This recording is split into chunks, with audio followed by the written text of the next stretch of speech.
प्राचीन काल की बात है, शूरसेन देश में एक चक्रवर्ती सम्राट, अगर इस प्रसंग को बहुत ध्यान से सुनोगे तो काफी लाभ प्राप्त होगा।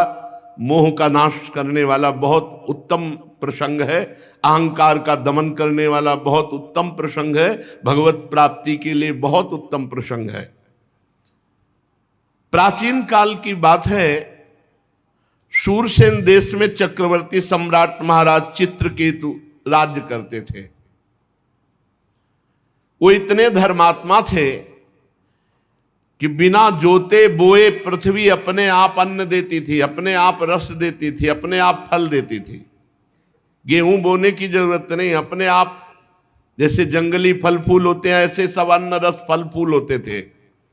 धर्मात्मा राजा की ऐसी राज्य वृत्ति में स्वयं पृथ्वी सब फल फूल अन्न रस देती थी बिना जोते बोए।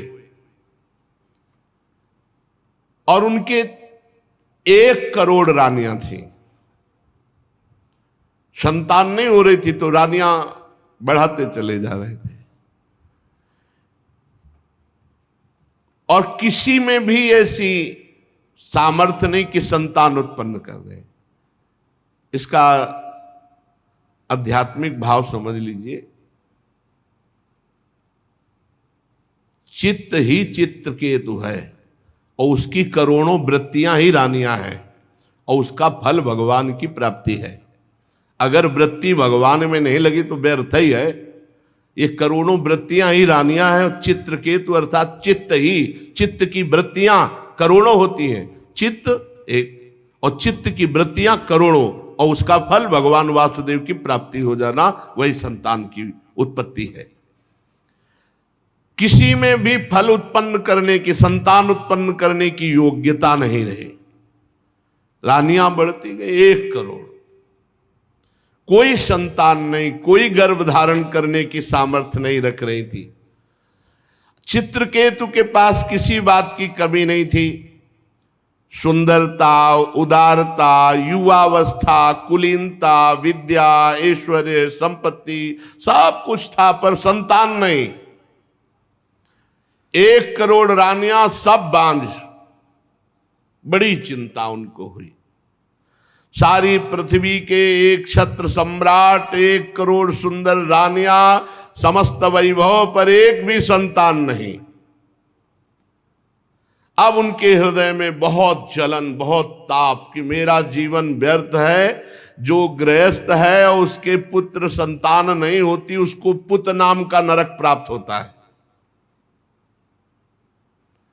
अगर भगवान को अपना मानकर भजन कर ले तो हर ऋण से मुक्त होकर परम पद को प्राप्त हो जाता है। कल एक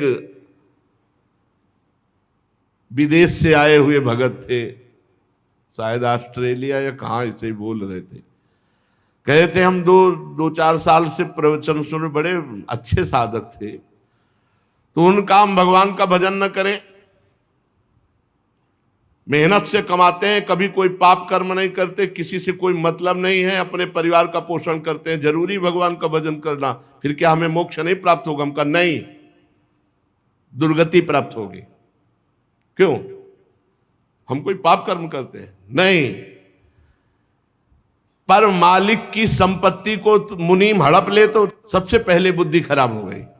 भगवान की वस्तु को तुम अपना मान रहे हो और भगवान का स्मरण नहीं कर रहे हो, भगवान को समर्पित नहीं कर रहे, अपराध है। नाथ सकल संपदा तुम्हारी, मैं सेवक समेत सुतनारी, और राधा राधा राधा, और सारे कर्म भगवान को समर्पित। अब मोक्ष हो जाएगा, अब कल्याण हो जाएगा। बोले नियत खराब ना हो तो? नियत तो पहले ही खराब कर दी। मालिक की संपत्ति को अपनी मान करके भोग रहे हो, नियत तो पहले ही खराब कर दी। यही बिना अध्यात्म के सूक्ष्मता को समझे जीव, ऐसा क्या भजन की जरूरत है? हम अपने परिवार, तुम्हारा परिवार है, तुमने पैदा किया है। 1 करोड़ रानियां एक भी पुत्र नहीं पैदा कर पा रहे। भगवान ने तुम्हें दिया, स्त्री दिया, पुत्र दिया, घर दिया, मकान दिया, दुनिया की सब संपत्ति तुम्हें जो दी, तो तदीयम वस्तु गोविंदम तुभ्यमेव समर्पये, उससे भगवान की आराधना करो, भगवान का स्मरण करो। अगर ये नहीं करते हो, नर्तन कर फल विषय न भाई, भजिए राम सब काम भियाई। तो तुम्हारी नीयत खराब है, तुम्हें दंड मिलेगा। बड़े अंदर से जल रहे महाराज चित्रकेतु के 1 करोड़ रानियां, एक भी पुत्र नहीं। जब कोई धर्मात्मा पुरुष परेशान होता है तो महात्मा से मिला दिया जाता है, या तो महात्मा के यहां पहुंचा दिया जाता है या महात्मा उसके यहां पहुंच जाते हैं। तो समर्थ अंगिरा ऋषि और देवर्षि नारद, ये विभिन्न लोकों में विहरण करने वाले महापुरुष, ये पहुंच गए चित्रकेतु के महल में। राजा ने देखा अंगिरा जी पधारे, प्रत्युत्थान अर्घादि अर्पित करके साष्टांग प्रणाम किया, बैठाला, आतिथ्य सत्कार किया और चित्रकेतु जी चरणों के समीप बैठ गए। अंगिरा जी ने कहा कि राजा तुम दुखी से दिखाई दे रहे हो, तुम्हारा राष्ट्र, कोष, सेना, परिवार, ये सब ठीक है ना? कौन सी परेशानी, तुम चिंताग्रस्त कैसे हो? और राजन, सुखी वही होता है जो अपने मन को वश में कर लेता है। सब कुछ ठीक हो लेकिन मन वश में ना हो तो जलाता रहता है, उक्लेश देता रहता है। बड़े बड़े लोकपाल भले अधीन हो जाएं, लेकिन अगर मन अधीन नहीं हुआ तो वो असंतुष्ट जलता रहेगा। तुम संतुष्ट नहीं हो, क्या बात है? क्योंकि असंतुष्टता का कारण कामना होती है। तुम्हारे मुख पर चिंता स्पष्ट झलक रही है, असंतोष झलक रहा है, स्वयं तुम ही उसके कारण हो। क्या कामना कर बैठे हो? महाराज अंगिरा ऋषि तो त्रिकालज्ञ थे, पर उनके मुख से कहलाना चाहते थे। सम्राट चित्रकेतु ने कहा, भगवान, जिन योगियों की तपस्या, ज्ञान, धारणा, ध्यान, समाधि के द्वारा सारे पाप नष्ट हो चुके हैं, जिनका जीवत्व नष्ट हो चुका है, वो त्रिकालज्ञ होते हैं। उनको अंतर और बाहर दोनों बातें पता होती है, और वो बातें आपको पता है। मैं जानता हूं आप त्रिकालज्ञ महापुरुष हैं। ऐसा होने पर भी जब आप जानबूझकर मुझसे ही सुनना चाहते हैं तो मैं आपकी आज्ञा मान करके निवेदन करता हूं। मुझे पृथ्वी का एक छत्र साम्राज्य प्राप्त है, ऐश्वर्य प्राप्त है, संपत्तियां प्राप्त हैं, लोकपाल भी जिनके लिए लालायित रहते हैं ऐसे भोग प्राप्त हैं। 1 करोड़ रानियां हैं, फिर भी एक भी संतान नहीं। महाभाग्यवान महर्षि, मैं तो बहुत दुखी हूं, और मैं ही दुखी नहीं, मेरे पितर भी दुखी हैं, क्योंकि उनको पिंडदान नहीं मिलेगा। जब संतान ही नहीं तो क्या होगा?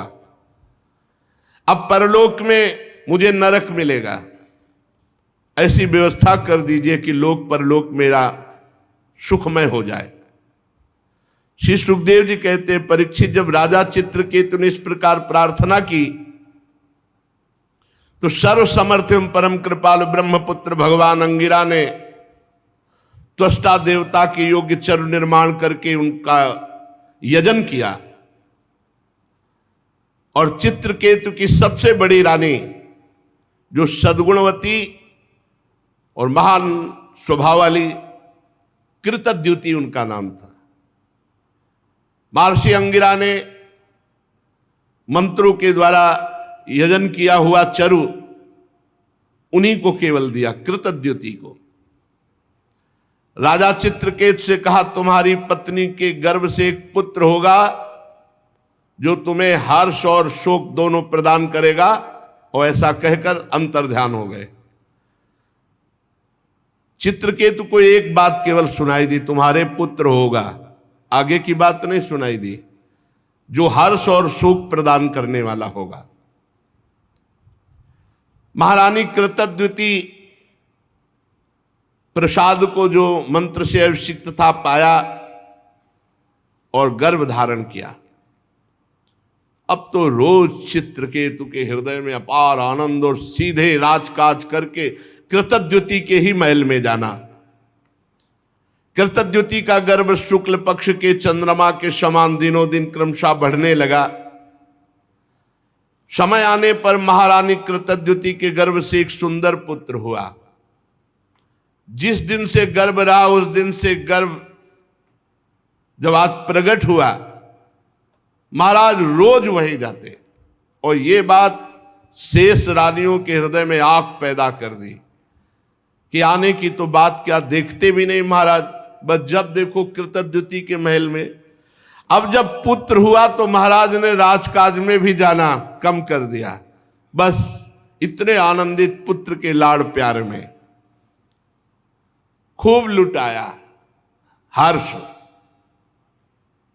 सम्राट थे, कोई कमी तो थी नहीं।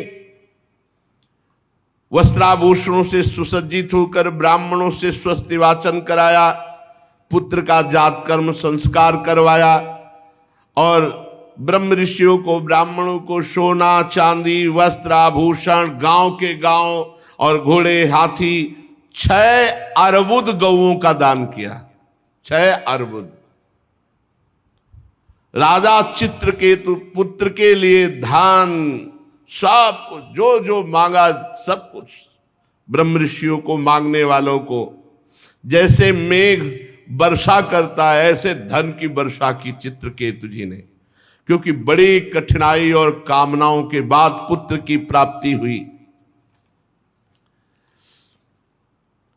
महारानी कृतद्युति बहुत गर्व में, क्योंकि पुत्र हुआ तो उनका सबसे बड़ा सम्मान।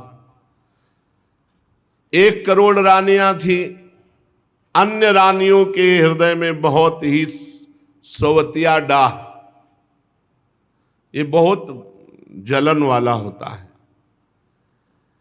एकत्रित होने लगी और कहे बहन तुम्हारे यहां आए महाराज?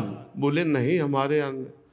बोले देख रही हो रोज कृतद्युति के पास जाते हैं, हम देख रहे हैं कि महाराज कृतद्युति को प्यार कर रहे हैं क्योंकि उनके पुत्र हुआ, हम सब बांझ हैं इसलिए हमारा तिरस्कार कर रहे हैं। एक तो वैसे ही हम जल रही थी कि हमारे गर्भ नहीं रहा, उनके गर्भ हुआ, और दूसरे महाराज भी प्यार नहीं कर रहे। इतनी डाह पैदा हुई कि आपस में कहने लगी कि हम तो अभागिनी हैं ही, पर इनको भी सौभाग्यशालिनी रहने नहीं देंगी। बड़ा विचित्र है ये डाह जो है, ईर्ष्या जो है, ये बहुत जलन पैदा करती है और बड़ा अनर्थ करा देती, बड़ा पाप करा देती है। देखो ना, अब तो महाराज मुझे पत्नी भी मानने के लिए स्वीकार नहीं कर, सीधे बस कृतद्युति के महल में। सचमुच हम सब धिक्कार के योग्य हो गई। देखो हम तो दासियों के समान भी नहीं रही, हम लोग बड़ी अभागिनी हैं। बार बार तिरस्कार पा करके भी सह रही इस तिरस्कार। अब सबने कृतद्युति के प्रति द्वेष प्रकट किया, और द्वेष डाह से बुद्धि मारी जाती है। उनके हृदय में क्रूरता छा गई और सबने एक संगोष्ठी बैठा ली अन्य रानियों ने, और कर कहा कि अगर राजे कुमार मार दिया जाए तो कृतद्युति जो फूली फूली घूम रही है ये सब ठीक हो जाएगा। देखो ईर्ष्या कौन सा रूप धारण करती है। नन्हे राजकुमार को मारने का प्लान बना लिया, संकल्प कर लिया। अब प्रायः धाय मां राजकुमार की सेवा में कई लगी रहती थी।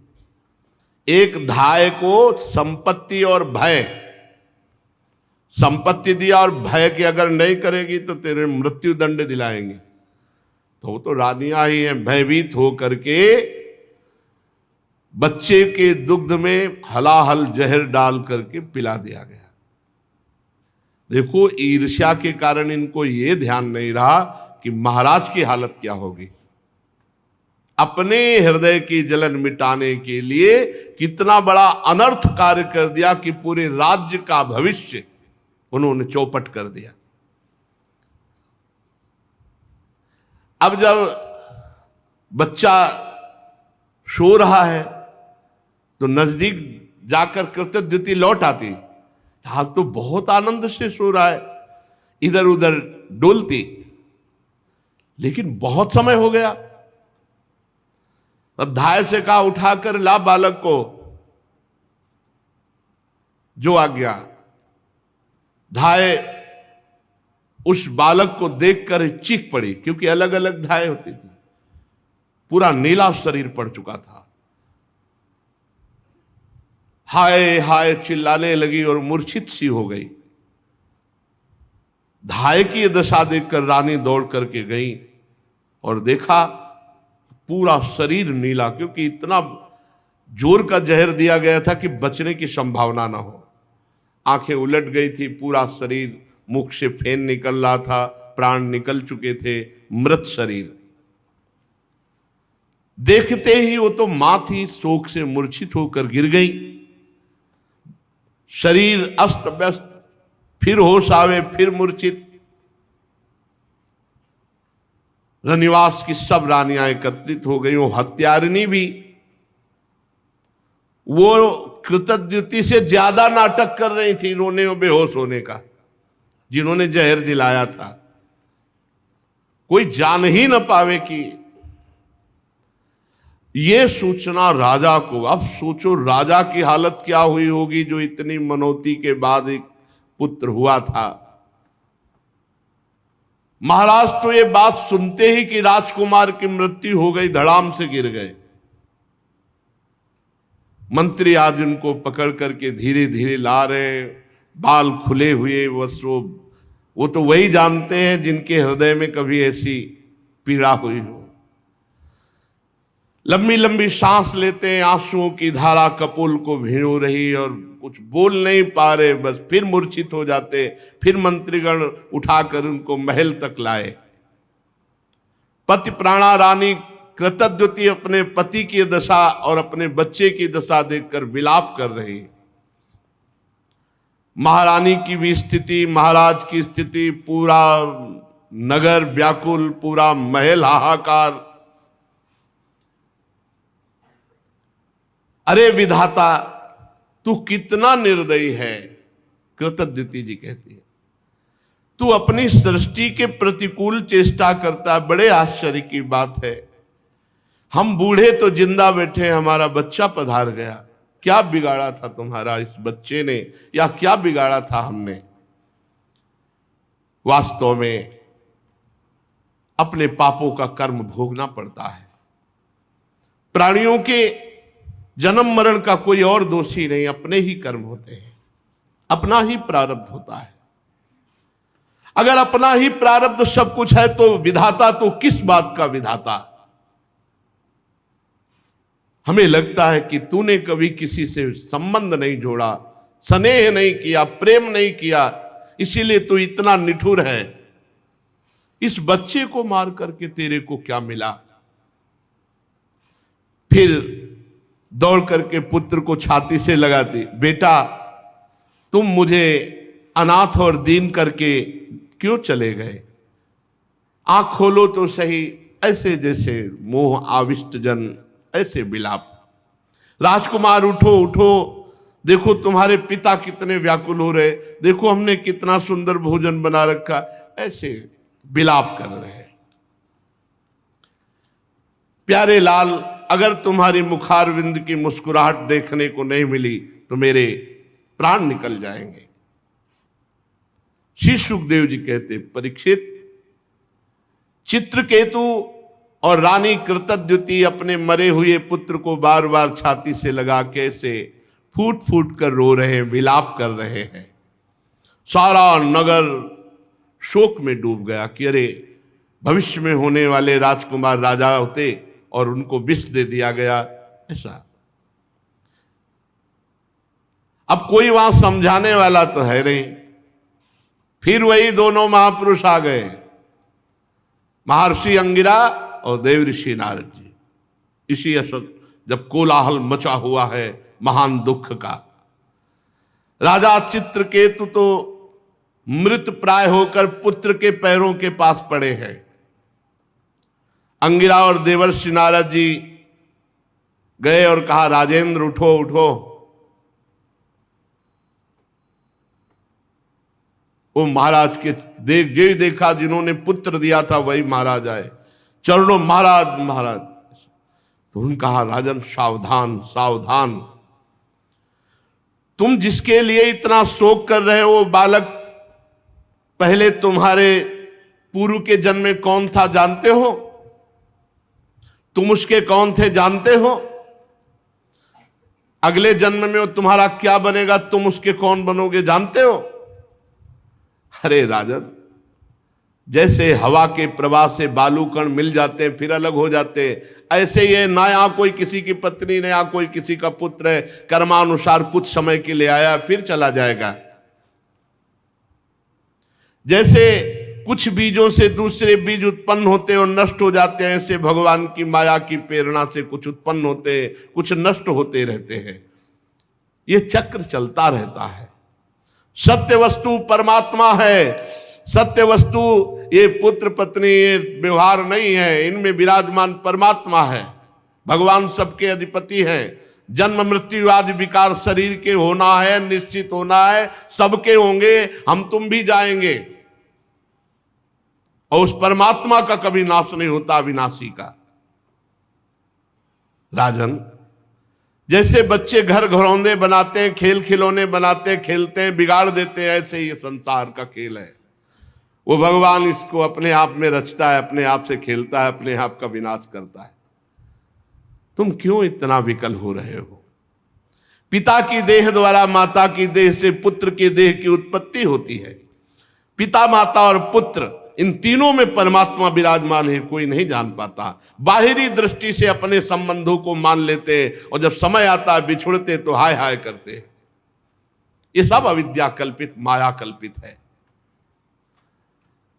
जब महर्षि अंगिरा और देवर्षि नारद जी चित्र के उसको समझा बुझा रहे थे तब उन्होंने मुख धोया और धैर्य धारण करके कहा कि ज्ञानवान महान, आप इस समय मेरी बुद्धि काम नहीं कर रही। आप अवधूत वेश में हम पर कृपा करने भगवान ही आए हैं। मैं जानता हूं भगवान के प्यारे ब्रह्मवेत्ता जब हम जैसे कोई धर्मात्मा दुखी होते तो अपने आप आकर कृपा करते हैं।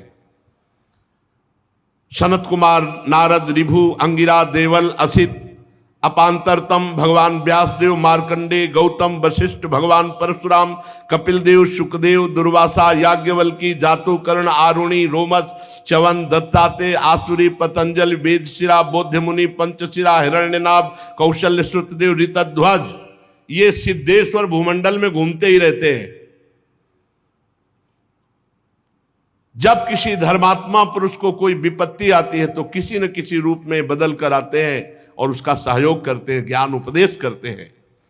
हमें लगता है आप लोग हमें ज्ञान उपदेश करने के लिए आए हो।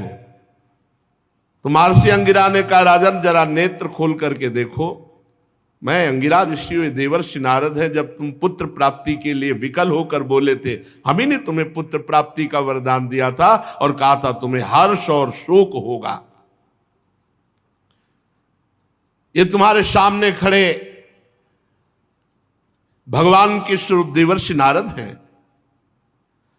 जब हम लोगों ने देखा कि तुम्हारा जैसा धर्मात्मा राजा पुत्र शोक से अज्ञान अंधकार में डूब रहा है तो सोचा चलो धर्मात्मा को शोक में डूबने का अवसर नहीं दिया जाता।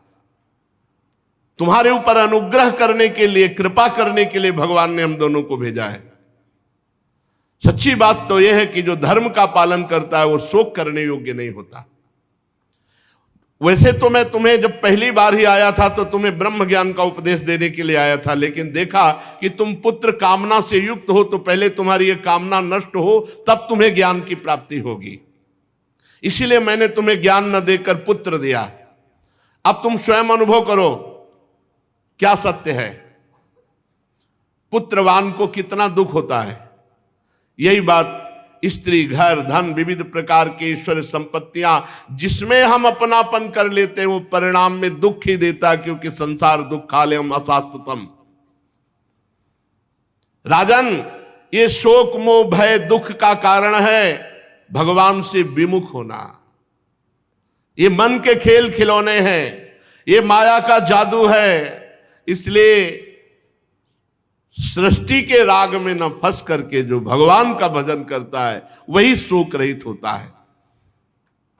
तुम परमात्मा में स्थित हो। देवर्षि नारद जी ने कहा, राजन मैं तुम्हें एक मंत्र देता हूं, इस मंत्र का जाप करो, 7 दिन में भगवान शंकरषण शेष जी का तुम्हें दर्शन हो जाएगा। भगवान शंकर आदि ने श्री शंकरषण देव की ही चरणों का आश्रय लिया था और द्वैत का भ्रम त्याग कर महामहिमा में शुद्ध ज्ञान को, इससे बढ़कर कोई नहीं है, इसी को परम पद कहते हैं। देखा कि मंत्र लेने में रुचि नहीं है क्योंकि पुत्र पधारा है। शोक और समय मंत्र देवर्षि नारद जी ने आकर्षण किया उस जीवात्मा का जो पुत्र के रूप में आई थी। देवर्षि नारद जी ने कहा, जीवात्मन पश्य भद्रम ते मातरम पितरम चते सुहृदो बांधवास तप्ता सुचा त्वत्कृत्या भृशम कलेवरम स्वाम अविश्य शेषमायु सुहृद व्रता भुंक्ष भोगान पितृ प्रत्तान तिष्ठ नृपासनम। चलो इस शरीर में आ जाओ और पूरी आयु व्यतीत करके तब फिर यहां से जाना। आ जाओ, जीवात्मा को बुलाया। ये देखो तुम्हारे पिता कैसे व्यतीत हो रहे, माता कैसे, और सब पूरा महल कैसा रो रहा है। आओ और पिता के दिए हुए भोगों को भोगो, और मैं कह रहा हूं पूरी आयु व्यतीत करो। चलो अपने शरीर पे आ जाओ। जीवात्मा ने आवाज की, कहा, देवर्षि जी आप कह रहे हैं, आप कह रहे हैं कि मेरे पिता है, माता है। अरे इसके कितनी बार मैं बाप बन चुका हूं, कितनी बार इसका माता बन चुका हूं। ये मेरा माता पिता नहीं है। ये कितनी बार भाई बन चुका है, कितनी बार नाती बन चुका है, कितनी बार हमारा शत्रु बन चुका है। ये कितनी बार हमसे उदासीन हुआ है, कितनी बार हमसे द्वेष किया है। अपने कर्मानुसार मैं आज इसका पुत्र बना था, बस इतने समय के लिए। ये मेरा कोई नहीं है। जैसे व्यापारी के पास से सामान एक के पास दूसरे के पास जाती रहती है, ऐसे कर्मानुसार जीव एक के पास दूसरे के पास जाता रहता है। विचार करने से पता चलता है। 4 दिन इसके यहां जन्म ले लिया, ये हाय हाय करके कह रहा है मेरा पुत्र, मेरा पुत्र। ये सुना रहे हैं सबको, सबके बीच में सुना रहे हैं। नित्य अहंकार रहित वो जब जीव अपने कर्मानुसार गर्भ में आता है, तभी तक, जब तक शरीर में रहता है तभी तक वो माता पिता मानता है। इसके बाद कुछ नहीं उसकी याद, कोई उसका नहीं। जैसे कोई लोग पूछते हैं कि हम जब मर के जाएंगे तो हमारे पिता हमसे बात करेंगे, माता बस शरीर तक, शरीर छूटा काम खत्म। शरीर तक केवल संबंध।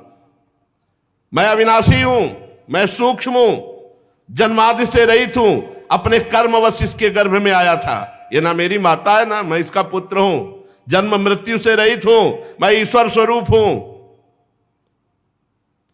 ना तो मेरा कोई प्रिय है ना कोई अप्रिय है, ना मेरा कोई अपना है ना कोई पराया है, ना कोई हित है ना कोई अहित है, ना कोई मित्र है ना कोई शत्रु है। मैं सबसे उदासीन, मैं अद्वितीय हूं।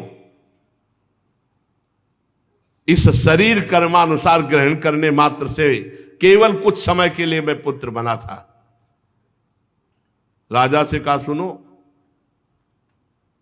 और देवर्षि नारद जी से जीवात्मा ने कहा कि अब इस शरीर, गंदे शरीर को मैं स्वीकार नहीं करता।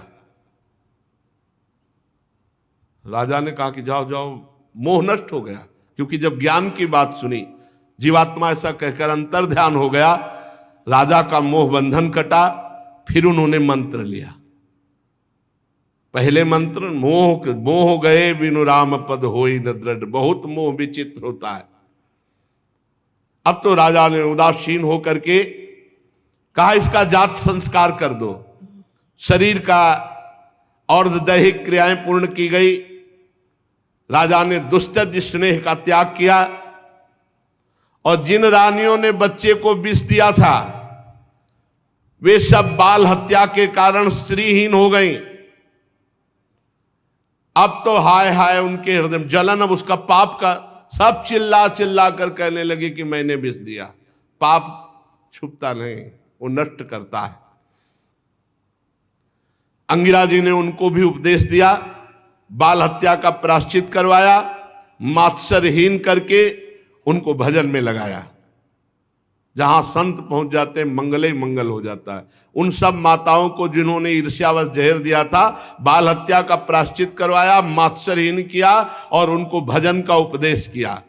अंगिरा जी और नारद जी के उपदेश से राजा चित्रकेतु के हृदय में वैराग्य, उन्होंने तत्काल संपूर्ण राज्य छोड़ दिया और जो मंत्र दिया था उसका एकांत में यमुना जी में विधि पूर्वक स्नान करके समस्त धार्मिक क्रियाएं की और संयतेंद्रीय होकर के नारद जी को जो गुरुदेव के रूप में वर्ण करके उनके द्वारा दिए हुए मंत्र से, अब नारद जी ने कहा कि सुनो, मंत्र तो है, मैं एक विद्या का उपदेश करता हूं जिससे तुम बहुत जल्दी महान पदवी को प्राप्त हो जाओगे। ओम नमस्तुभ्यं भगवते वासुदेवाय धीमहि प्रद्युम्नाय निरुद्धाय नमः संकर्षणाय च नमो विज्ञानमात्राय परमानंदमूर्तये आत्मा रामाय शांताय निवृत्तद्वैत दृष्टये आत्मानंदानुभूत्यैव न्यस्त शक्तिर्मये नमः ऋषिकेशाय महते नमस्ते विश्वमूर्तये वचस्यु परते प्राप्य यैकैको मनसः स अनाम रूपस्यन्मात्रः सोऽव्यान्नः सदसत्परः यस्मिन्निदं यतश्चेदं तिष्ठत्यप्येति जायते मृण्मयेष्वियो मृज्जातिस्तस्मै ते ब्रह्मणे नमः यन्न स्पृशन्ति न विदुर्मनो बुद्धीन्द्रियासवः अंतर्बहिष्य विततं व्योमवत्तन्नतोऽस्म्यहम्। ओंकार स्वरूप भगवान वासुदेव प्रद्युम्न, निरुद्ध और संकर्षण रूप से क्रमशः चित्त, बुद्धि, मन और अहंकार के अधिष्ठाता है। मैं आपके इस चतुर्व्यूह रूप को बार बार नमस्कार करता हूं। आप विशुद्ध विज्ञान स्वरूप हैं, आपकी मूर्ति परमानंदमयी है, आप अपने स्वरूप भूत आनंद में मगन रहते हैं, आप माया जनित राग द्वेष आदि दोषों का तिरस्कार करते हैं। हे प्रभु, मैं आपको नमस्कार करता हूं। आप सबकी समस्त इंद्रियों के प्रेरक परम महान विराट रूप है। हे प्रभु, मैं आपको नमस्कार करता हूं। मन सहित वाणी आप तक ना पहुंच करके बीच से ही लौट आती है। उसके उपरत हो जाने पर जो अद्वितीय नाम रूप रहित चेतन मात्र और कार्य कारण से परे की वस्तु होए, वो प्रभु आप है। आप हमारी रक्षा कीजिए। नारद जी ने इस महाविद्या का उपदेश किया। देवर्षि नारद अपने शरणागत भक्त चित्रकेतु को इस विद्या का उपदेश करके महर्षि अंगिरा जी के साथ अंतर्ध्यान हो गए। चित्रकेतु ने देवर्षि नारद के द्वारा उपदिष्ट मंत्र और विद्या के अनुसार 7 दिन तक केवल जल पीकर बड़ी एकाग्रता से रात दिन अनुष्ठान किया, जप किया। 7 रात के पश्चात राजा चित्रकेतु को विद्याधरों का अखंड आधिपत्य प्राप्त हो गया। इसके बाद कुछ ही दिनों में इनका मन और भी शुद्ध हुआ, तो इन्होंने देखा देवादिदेव भगवान संकर्षण शेष जी सामने विराजमान है। उन्होंने देखा कि पहले बड़े बड़े सिद्धेश्वर, फिर उनके बीच में गौरवर्ण नीलांबर धारण किए हुए भगवान शेष जी, सिर पर किरीट, बाहों में बाजूबंद, कमर में करदनी, कलाई में कंगन, आभूषण चमक रहे, नेत्र रत्नाने हैं, मुख पर प्रसन्नता छा रही। भगवान शेष जी का दर्शन करके चित्रकेतु पूर्ण निष्पाप हो गए। अंतःकरण स्वच्छ निर्मल हो गया। हृदय में ऐसा आनंद आया कि शेष भगवान के दर्शन से अश्रु प्रवाह होने लगा। रोम रोम आनंद से खिल उठा। आदि पुरुष भगवान शेष जी के चरणों में बार बार नमस्कार। आंखों से आंसू टपक रहे, बार बार भगवान के चरणों में प्रणाम कर रहे हैं। प्रेमोद्वेग से एक अक्षर भी नहीं निकला। बहुत देर तक वो रुदन करते रहे। भगवान शेष जी की कुछ भी स्तुति न कर पाए।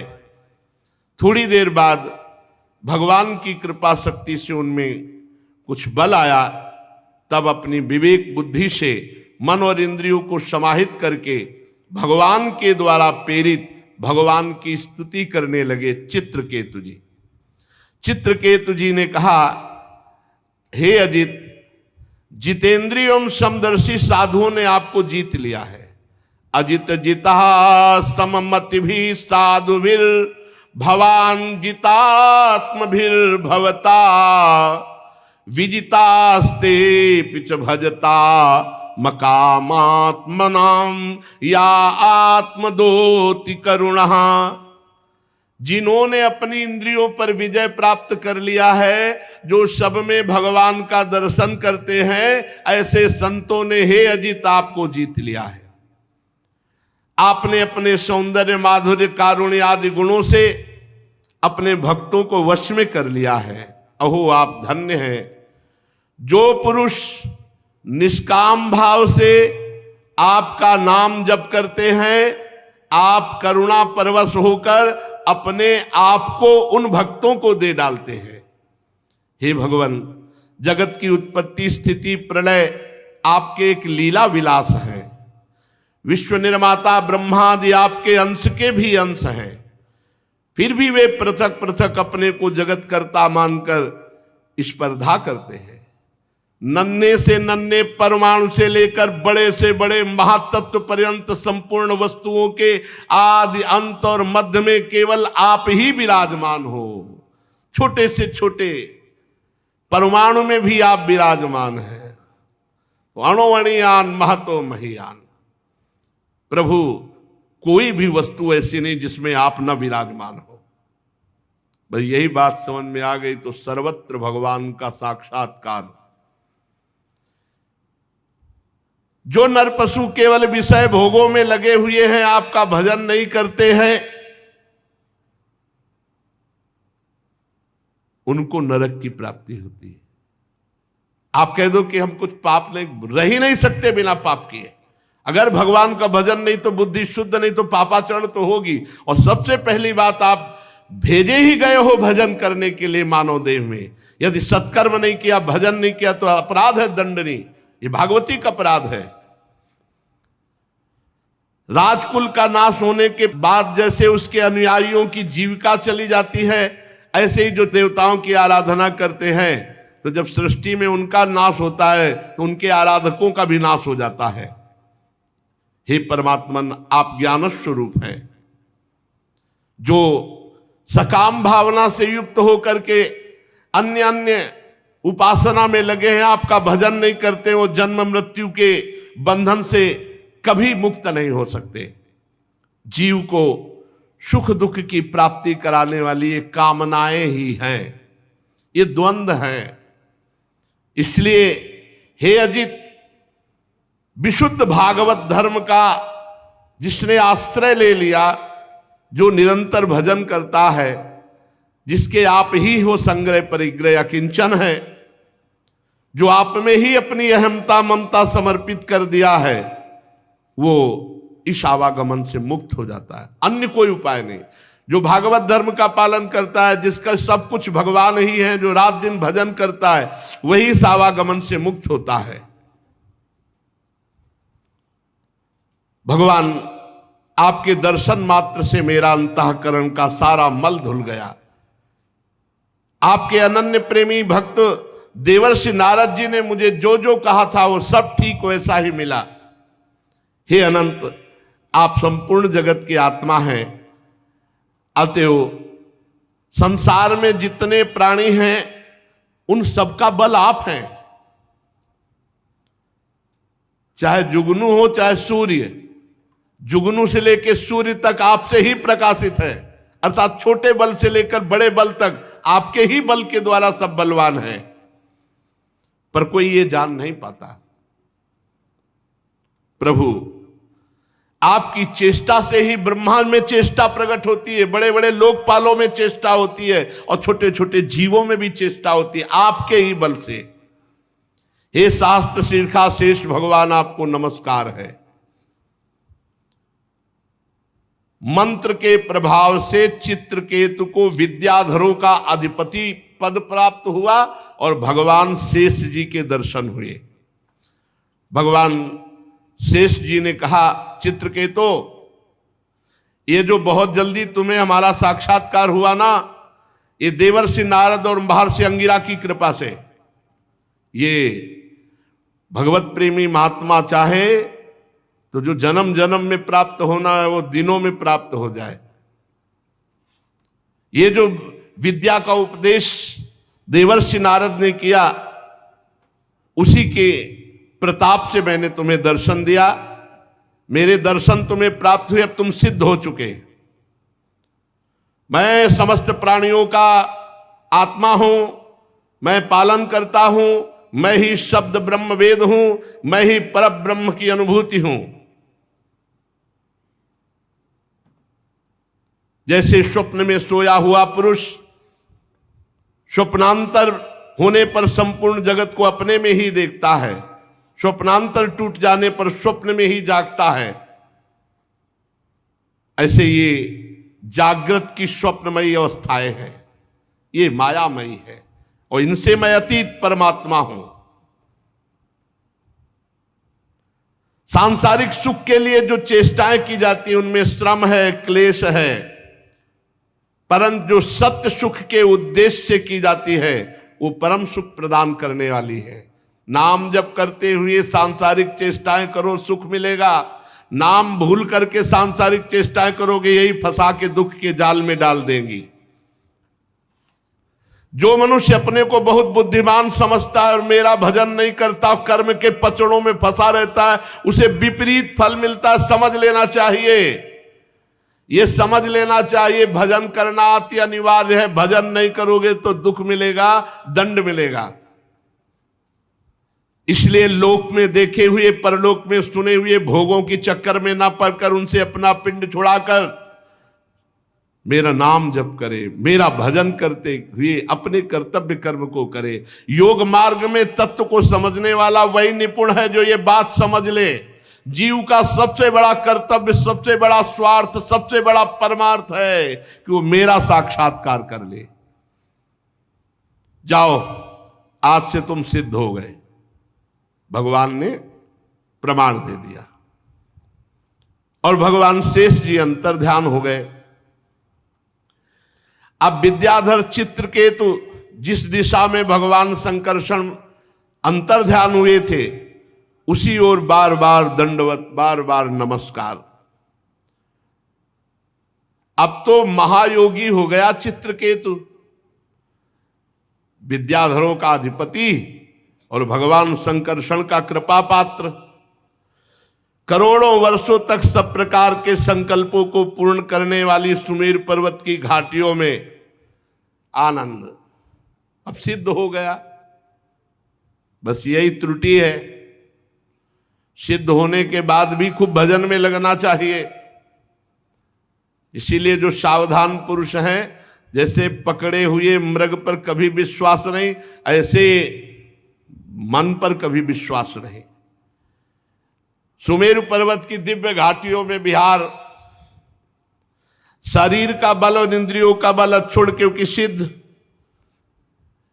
अब बड़े बड़े जन इनकी स्तुति करते, उनकी प्रेरणा से विद्याधरों की स्त्रियां उनके पास जाती। बहुत सावधानी की जरूरत है, बहुत सावधानी की। पूरे जीवन आजीवन भजन परायण।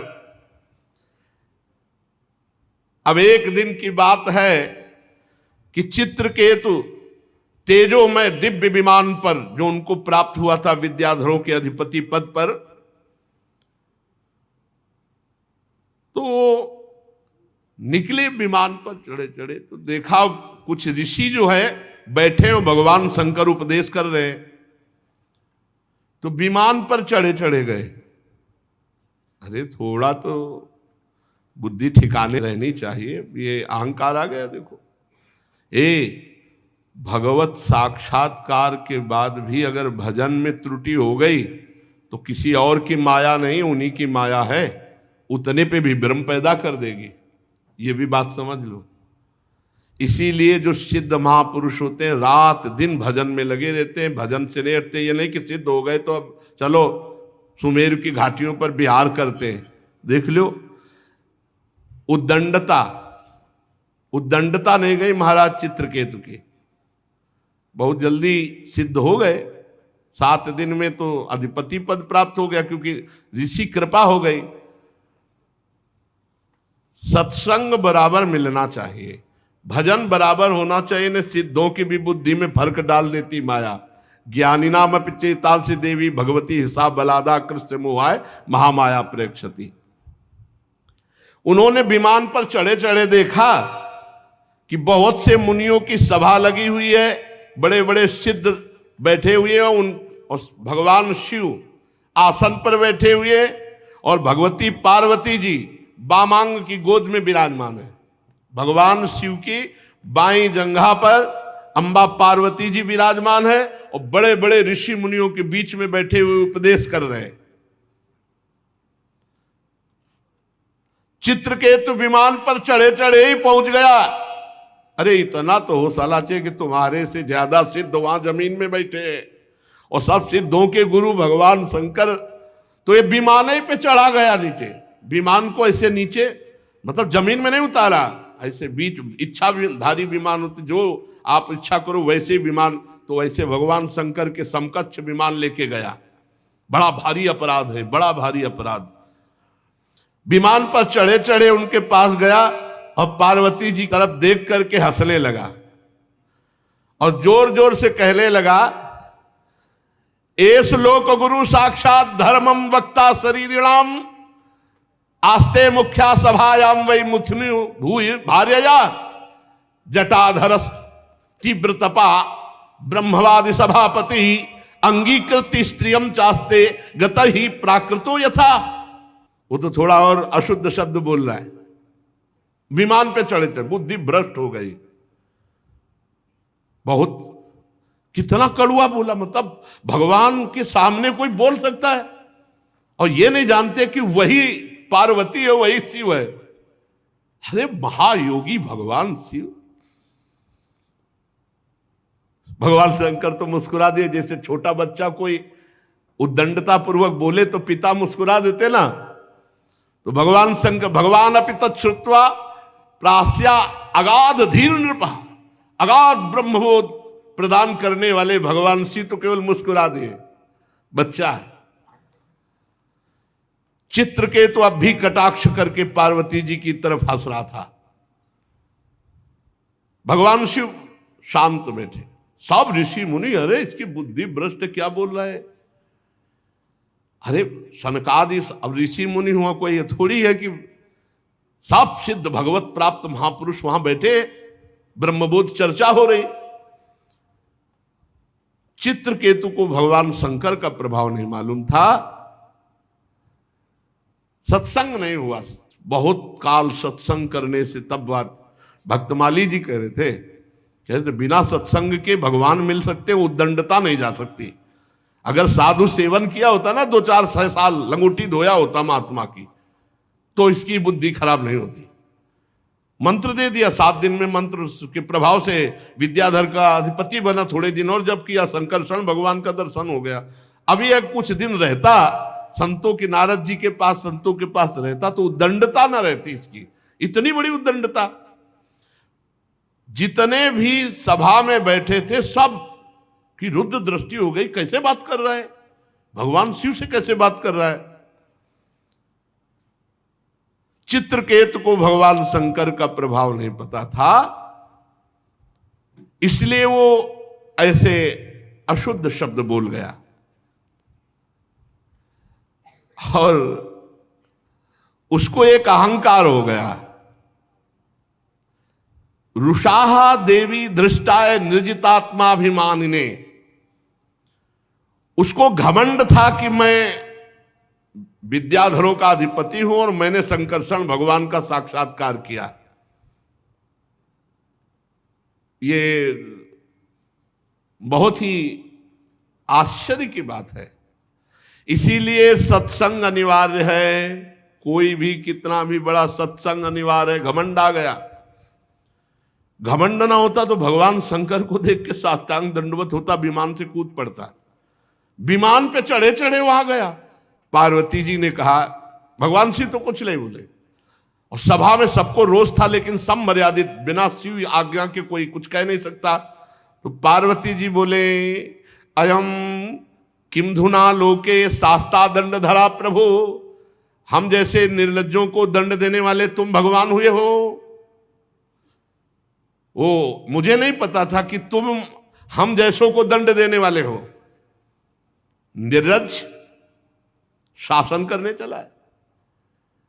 जान पड़ता है ये जो सामने बैठे हैं ब्रह्मा जी, भृगु जी, नारद जी, सनक सनंदन सनातन सनत कुमार, कपिल देव जी, मनु जी, ये जो बड़े बड़े नीचे बैठे हुए भगवान शिव से सत्संग कर रहे हैं, इनको ज्ञान नहीं है। तू आया धर्म मर्यादा का उल्लंघन करने वाले भगवान शिव को उपदेश देने। ये ब्रह्मादि महापुरुष बैठ करके चरणों की आराधना करके उपदेश सुन रहे हैं। उन्हीं मंगलों को मंगल बनाने वाले साक्षात जगत गुरु भगवान शंकर का अपमान करने वाले तू शासन करने आया है। तू किनके ऊपर शासन की चेष्टा कर रहा है? तू दंड का पात्र है। वो दंड माता जी ने कहा। तुझे घमंड हो गया है, दिखाई दे रहा है विमान में बैठा मूर्ख। भगवान श्री हरि के पावन चरण कमलों के सानिध्य में रहने लायक नहीं तू। जिनकी उपासना बड़े बड़े सत्पुरुष किया करते हैं, उनके सामने ऐसी उद्दंड भाषा।